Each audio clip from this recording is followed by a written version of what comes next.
Hello friends, मैं आकाश आप सभी का अपने यूट्यूब चैनल आकाश गुरु मैथ से मैं हार्दिक स्वागत करता हूं। इसमें हम पढ़ रहे थे विभाज्यता के नियम, जिसमें हमने 2, 3, 4, 5, 6 और 9 से विभाज्यता के नियम पिछले वीडियो में पढ़ लिए थे। अब है 7 से विभाज्यता का नियम। 7 से विभाज्यता का नियम, यदि संख्या में इकाई, दहाई, सैकड़ा, हजार, 10,000, लाख, 10,00,000, करोड़ आगे तक होंगी के अंकों 1, 3, 2 फिर -1, -3, -2 से गुणा करने पर गुणनफल का योगफल 7 से पूर्णतः विभाजित होता है, तो दी हुई संख्या भी 7 से पूर्णतः विभाजित होगी। यानी नियम यह कह रहा है, यदि चाहे जितनी बड़ी संख्या हो, यदि हम इकाई तरफ से पहले इकाई फिर दहाई फिर सैकड़ा, हजार, 10,000 फिर लाख फिर 10,00,000 के अंकों में क्रम से पहले 1 से फिर 3 से फिर 2 से फिर -1 फिर -3 फिर -2 से फिर क्रमशः 1 से 3 से 2 से गुणा करके जो गुणनफल आएगा उसको हम जोड़ लेंगे, उसका योगफल निकाल लेंगे। फिर वो यदि 7 से विभाजित होता है तो दी हुई संख्या भी 7 से पूर्णतः विभाजित होगी। आइए इसको एग्जाम्पल की सहायता से समझते हैं। कोई एग्जाम्पल ले लें। तो देखिए मैंने एक एग्जाम्पल ले लिया है। इकाई, दहाई, सैकड़ा, हजार, 10,000, लाख, 10,00,000, करोड़। करोड़ तक है ये, लाख, 10,00,000, करोड़ तक हो सकता है। अब वैसे काम करेंगे, इसके इकाई तरफ से इनसे गुणा करते चलेंगे। इकाई में 1 से, दहाई में 3 से, सैकड़ा में 2 से, फिर हजार में -1 से, 10,000 में -3 से और लाख में -2 से। तो चलिए गुणा करते हैं। इकाई है, इकाई में हम 1 से गुणा करेंगे, 1 आएगा। अब दहाई देखो, ये है दहाई, दहाई में हम 3 से गुणा करेंगे, 5 तिहाई 15। फिर सैकड़ा है 5, तो हम सैकड़ा में 2 से गुणा करेंगे, 5 दूनी 10। अब ये 1, 3, 2 से हम गुणा कर चुके हैं। अब इकाई, दहाई, सैकड़ा गुणा हो चुकी। अब हजार में 3, 2 के बाद -1 से गुणा करेंगे, जीरो में गुणा करेंगे -1 से, तो जीरो ही रहेगा। अब 1 में गुणा करेंगे -3 से, तो 3 एक कम -3 हो जाएगा। अब बचा है 9, 9 में गुणा करेंगे -2 से, -18। अब देखो यहाँ तक खत्म हो गया। अभी ये 2 अंक बचे हैं, तो हम 3 को फिर से यहाँ से चालू कर देंगे। 3 को फिर से गुणा करेंगे 1 से, 3 आ जाएगा। 2 को गुणा करेंगे 3 से, 6 आ जाएगा। अब इन इतनी संख्याएं आ गई, इनको हमें जोड़ना है। अब हम जानते हैं कि प्लस प्लस की जितनी होती हैं वो 1 में जुड़ती हैं, माइनस माइनस की 1 में जुड़ती हैं, तो हम प्लस की 1 में जोड़ लेंगे। 1, 15 और 1, 16, 10, 26 और उसमें 3 जोड़ेंगे, 29। 29 में 6 जोड़ेंगे, 35 हो जाएगा, 35। और माइनस माइनस की 1 में जोड़ लेंगे, 18, 3, 21। ये माइनस की है तो माइनस चिन्ह रहेगा और घटा देंगे इससे। 5 में से 1 गया, बचा 4, 3 में से 2 गए, बचा 1, 14 आया, जो 7 से भाज्य है। हमने बताया था जो गुणा करने पर जो योगफल आएगा, यदि वो 7 से पूर्णतः विभाजित होता है तो दी हुई संख्या भी पूर्णतः विभाजित हो जाएगी। अब देखो यहाँ पहले हमने 1 से गुणा किया, फिर 3 से इधर चालू किया। पहले इकाई में 1 से, दहाई में 3 से, सैकड़ा में 2 से गुणा किया, फिर हजार में -1 से, 10,000 में -3 से, लाख में -2 से, फिर करोड़ में 1 से गुणा किया, फिर यहाँ आ गए दोबारा, फिर 2 में हमने 3 से गुणा किया, तो इतना आया। ये प्लस का इसमें ये वाला जुड़ेगा, क्योंकि ये सब प्लस की हैं तो इसमें ये वाली संख्या जुड़ेंगी। ये इनका जोड़ यहाँ हो गया, अब इनका जोड़ ये यहाँ हो गया, तो प्लस प्लस की जोड़ी प्लस का आया। 18 में 3 जोड़ा, 21 माइनस का आया, जो घटाने पर बचा 14, जो 7 से भाज्य है। अतः जो दी हुई संख्या है भी 7 से विभाज्य है, 7 से विभाज्य होगी। इस प्रकार से हम 7 का नियम लगाकर किसी भी संख्या को जांच सकते हैं कि वह 7 से कटेगी या नहीं। चलिए दूसरा एग्जाम्पल लेते हैं। कोई भी एग्जाम्पल ले लें।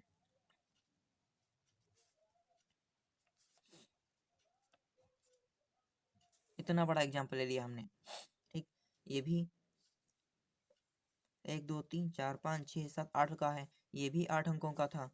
चलिए एक और ले लेते हैं, 9 अंकों का ले लेते हैं। अभी इसको भी वैसे करेंगे, पहले 1 से, फिर 3 से, फिर 2 से, फिर -1, फिर -3, -2 से गुणा करेंगे। चलिए चालू करते हैं। इसमें भी वैसे करेंगे, इकाई अंक ये है, इकाई अंक को पहले 1 से गुणा करेंगे, 1 1 आ जाएगा। फिर दहाई अंक को 3 से गुणा करेंगे, 5 3 15। फिर सैकड़ा है 5, इसको करेंगे 2 से गुणा, 5 दूनी 10। अब फिर जीरो, जीरो को गुणा करेंगे -1 से। पहले हमने 1 3 2 प्लस के लिए, अब हम 1 3 2 माइनस के लेंगे, जीरो ही आएगा। अब 3 का गुणा करेंगे -3 से, हो जाएगा 3 3 9, प्लस माइनस की गुणा माइनस, -9 हो जाएगा। अब बचा जीरो, जीरो की गुणा करेंगे -2 से, तो किसी भी संख्या को जीरो से गुणा करते हैं तो जीरो ही रहता है। अब 2 को गुणा करेंगे, फिर से 1 से चालू करेंगे, 1 2 3, 1 3 2 पूरा हो गया। फिर माइनस का 1 3 2 पूरा हो गया। अब फिर से यहाँ से चालू कर देंगे, 1 3 2, तो 2 1 कम 2।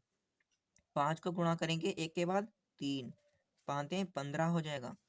अब 2 को गुणा करेंगे 2 से, 4 हो जाएगा। अब देखो, ये प्लस का ये प्लस का ये प्लस, ये प्लस ये प्लस और ये प्लस, इतने को अलग जोड़ लेंगे। जोड़ लो, 15 और 1 16, 10 26, 2 28, 28 में 4 जोड़ेंगे 32, 32 में 15 जोड़ो 47।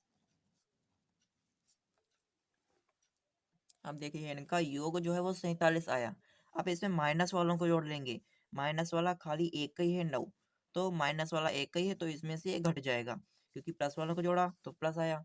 और माइनस अकेला है तो इसको किसी में नहीं जोड़ेंगे, इसे रखेंगे -9, इसको घटा देंगे। 7, 7 में से जाता नहीं तो यहाँ से लेंगे, 17 हो जाएंगे। 17 में से 9 गए, बचे 8, यहाँ बचा 3। अब देखो बचा 38, 38 क्या 7 से कट जाता है? 38 बचा, जो 7 से भाज्य नहीं है,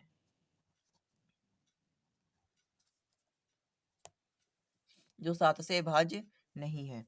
अतः ये यदि ये 7 से भाज्य नहीं है, तो ये पूरी संख्या ये भी 7 से भाज्य नहीं होगी। तो 25 20 30 551 भी 7 से भाज्य नहीं होगी। इस प्रकार से बहुत आसान है। पहले हम 1 3 2, फिर -1 -3 -2, फिर 1 3 2, फिर -1 -3 -2 से गुणा करते जाएंगे। फिर सभी प्लस वालों को जोड़ लेंगे और माइनस वालों को जोड़ लेंगे, उनको घटा देंगे। यदि घटाने पर वो 7 से कट जाएगा, तो ये पूरी संख्या 7 से विभाजित होगी। यदि वो 7 से नहीं भाज्य होगा, तो पूरी संख्या 7 से भाज्य नहीं होगी। इस प्रकार हम 7 से किसी भी संख्या का विभाज्यता का नियम निकाल सकते हैं। चलिए अब आगे देखते हैं 8 से विभाज्यता का नियम। 8 से विभाज्यता का नियम, जिस प्रकार हमने पढ़ा था 4 से विभाज्यता का नियम, उसमें लास्ट के 2 डिजिट लेते हैं, 2 अंक, लास्ट के 2 अंक लेते हैं। यदि 2 अंक कट जाते हैं 4 से, तो पूरी संख्या 4 से कट जाती है। इसी प्रकार 8 वाला नियम है। इसमें यदि संख्या के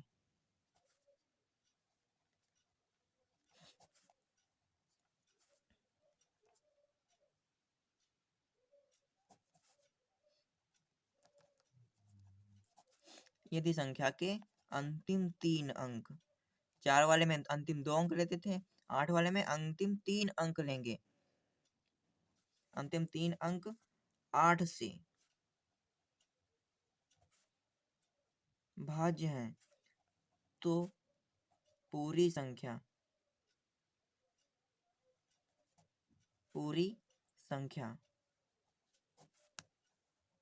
भी 8 से विभाज्य होगी। भाज्य विभाज्य एक ही बात है। तो यदि संख्या के अंतिम 3 अंक 8 से भाज्य हैं, तो पूरी संख्या जितनी बड़ी हो, चाहे जितनी बड़ी हो, वो 8 से भी भाज्य होगी। चलिए इसको उदाहरण की सहायता से समझते हैं। एग्जाम्पल, कोई भी संख्या ले लें। मान लीजिए ये संख्या हमने ले ली 56,284।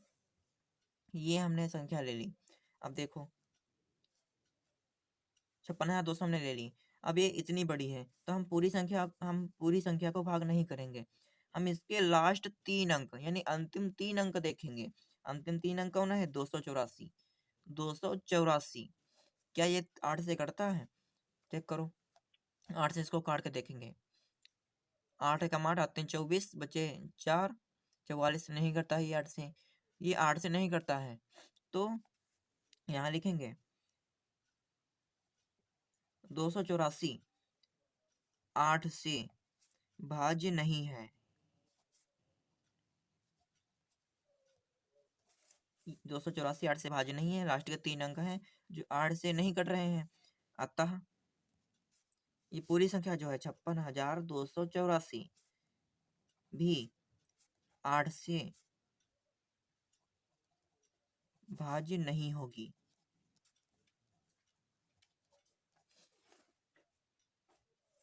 चलिए दूसरा एग्जाम्पल लेते हैं। अब किससे बड़ा एग्जाम्पल लेंगे?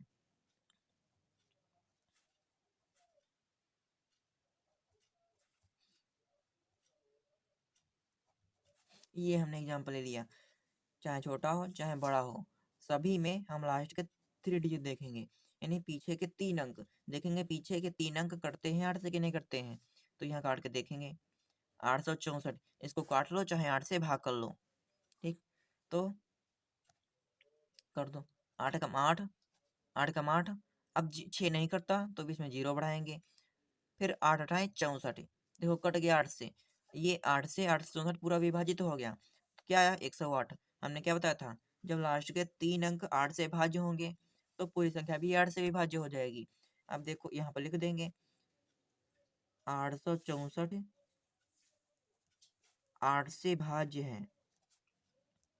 यानी लास्ट के 3 अंक 8 से भाज्य हैं। अतः पूरी संख्या जो ये है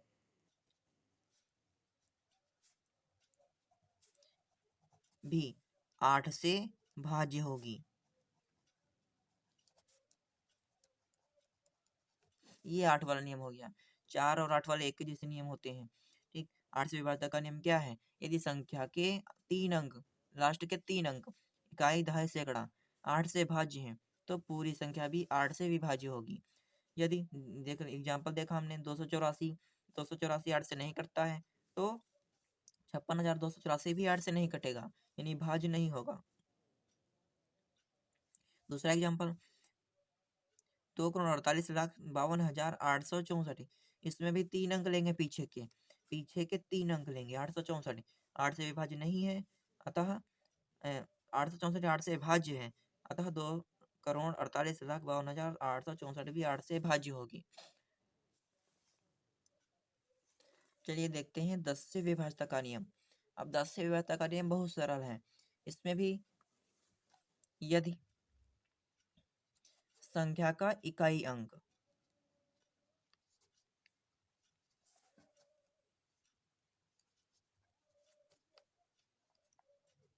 यदि संख्या का इकाई अंक 0 है, यदि संख्या का इकाई अंक 0 है तो वह संख्या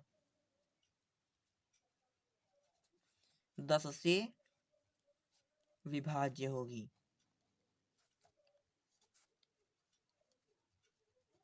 ठीक, इसका बहुत सरल है। इसमें देखेंगे यदि इकाई अंक 0 होगा तो वो 10 से कट जाएगी। यदि 0 नहीं होगा तो 10 से नहीं कटेगी। फिर चाहे भी संख्या चाहे जितनी भी बड़ी क्यों ना हो। चलिए एग्जाम्पल देखते हैं। ये संख्या ले ली। ये हमने संख्या ले ली। अब देखो ये इकाई अंक 0 है तो यहाँ लिखेंगे संख्या का इकाई अंक 0 है। इकाई अंक 0 है।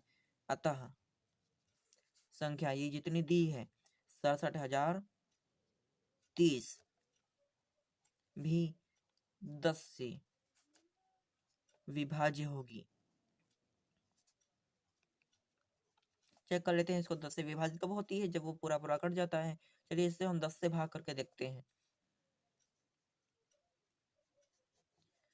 10 तक 60, 47, 0 तो 70, 3 उतार लिया। अब 3 कम है तो यहाँ 0 बढ़ाएंगे। ये वाला 0 यहाँ उतार लेंगे। 10 3 30। देखो पूरा कट गया। इस प्रकार से हम 10 का रूल लगा सकते हैं किसी में। यदि उसका इकाई अंक 0 है तो वो 10 से कट जाएगी। दूसरा एग्जाम्पल लेते हैं।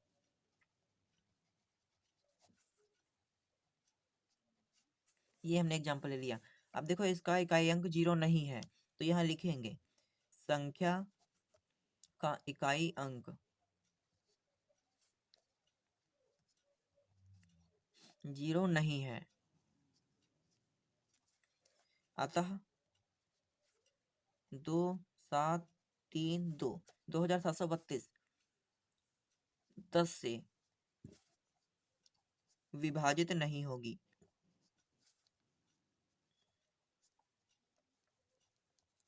इस प्रकार से 10 वाला हम नियम लगा सकते हैं।